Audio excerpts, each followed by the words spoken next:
चला तर मुलांनो, कालच्या टॉपिकमध्ये आपण हा विभाजित स्तंभालेख कशा प्रकारे काढायचा किंवा त्यावर विचारलेल्या प्रश्नांची उत्तरे कशी द्यायची हे पाहिलं. तर आजच्या व्हिडिओमध्ये आपण शतमान स्तंभालेख म्हणजे काय याची माहिती पाहूया आणि तो आलेख कसा काढायचा ते पाहूया. शतमान स्तंभालेख यामध्ये शब्दातच दिलेलं आहे की शतमान म्हणजे इथे शेकडा प्रमाण वापरायचं असतं आपल्याला. तर पहा, इथे एक उदाहरण दिलेलं आहे. गाव, लावलेली एकूण झाडे, जगलेली झाडे आणि जगलेल्या झाडांचे शतमान. म्हणजे ह्या आरबीने 60 झाडे लावली तर त्यातली 42 जगलेली झाडे आहेत. मग त्याचं पर्सेंटेज काढायचं आहे. 60 पैकी 42 तर 100 पैकी किती, अशा प्रकारे पर्सेंटेज काढायचे. शेकडेवारी ज्या प्रकारे आपण शिकलो होतो त्याच प्रकारे इथे हे काढायचं आहे. म्हणजे 42 गुणिले 100 करायचं आहे आणि त्याला 60ने भागायचं आहे. इथे शून्याला शून्य घालून अतिसंक्षिप्त रूप देऊन गणित जेवढं सोप्यात सोपं करता येईल ते करून घ्या. आता मोर्शीने 75 झाडे लावली, त्यापैकी 45 जगली, तर त्याचंही 75 पैकी 45 तर 100 पैकी किती, असं शतमान काढायचं आहे. बार्शीने 90 झाडे लावली, त्यापैकी 45 झाडे जगली, तर 90 पैकी 45 म्हणजे 100 पैकी किती, अशा प्रकारे जगलेल्या झाडांचं शतमान काढायचं आहे. जेणेकरून आलेख काढताना नेहमी इथे 100वरच तुमचा पॉईंट येईल.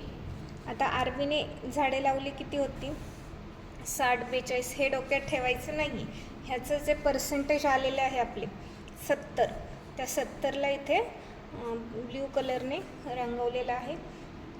आता मोर्शीने किती 60 पर्सेंटेज आले आहे, इथे 60ने हे करायचं आणि बार्शीने 50 केलेलं आहे, तर इथे 50वर हे करायचं आहे, लाईन मारायची आहे. आता वाय अक्षावर प्रमाण 1 सेमी म्हणजे 10% हे लिहायचं आहे. आता इथे शक्यतो 10%च असेल, अगदीच जास्त काय असेल तर 20% घ्या, आलेख कमी असेल तर, पण शक्यतो 10%च 1 सेमीला वापरा. जगलेली झाडे ब्ल्यू कलरने दाखवली आहे आणि न जगलेली झाडे व्हाईट कलरने दाखवली. हाही आलेख ह्या विभाजित स्तंभालेखा इतकाच सोपा आहे. फक्त इथे पर्सेंटेज कसे काढायचे हे तुम्हाला समजले पाहिजे. पर्सेंटेज शेकडेवारी ज्याला जमेल त्याला हे गणित करणं सोपं जाईल. अशाच प्रकारे सराव संच 11.3मध्ये तुम्हाला उदाहरणे दिलेली आहेत. बघा, ह्या सारणीवर शतमान स्तंभालेख काढा दिले आहे. इयत्ता 8वीची तुकडी ABCD दिलेली आहे. गणितात श्रेणी एमध्ये आलेले विद्यार्थी, एमध्ये आलेले विद्यार्थी किती, ए तुकडीचे 45 आहेत, बी तुकडीचे 33, सी तुकडीचे 10 आणि डी तुकडीचे 15 आणि एकूण विद्यार्थी किती आहेत 60.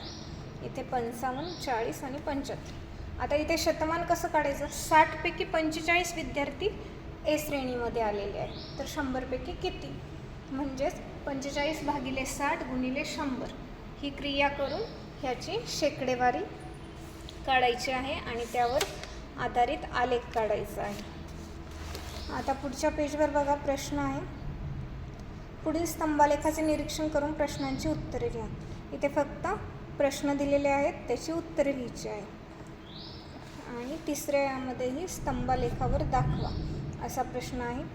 अशा प्रकारे विभाजित स्तंभालेख आणि शतमान स्तंभालेख दोन्हीही सारखेच आहेत. फक्त शतमान स्तंभालेखामध्ये तुम्हाला शेकडेवारी काढता आली पाहिजे, बाकी काहीही अवघड नाही. हाही स्तंभालेख तितकाच सोपा आहे आणि तुम्हाला ह्याही स्तंभालेखात मार्क पैकीच्या पैकी मिळू शकतात. व्हिडिओ आवडल्यास नक्की व्हिडिओला लाईक करा, शेअर करा आणि सबस्क्राईब करा. पुढच्या टॉपिकमध्ये आपण ॲक्च्युअल समीकरणे काय आहेत ते पाहूया. Thank you for watching.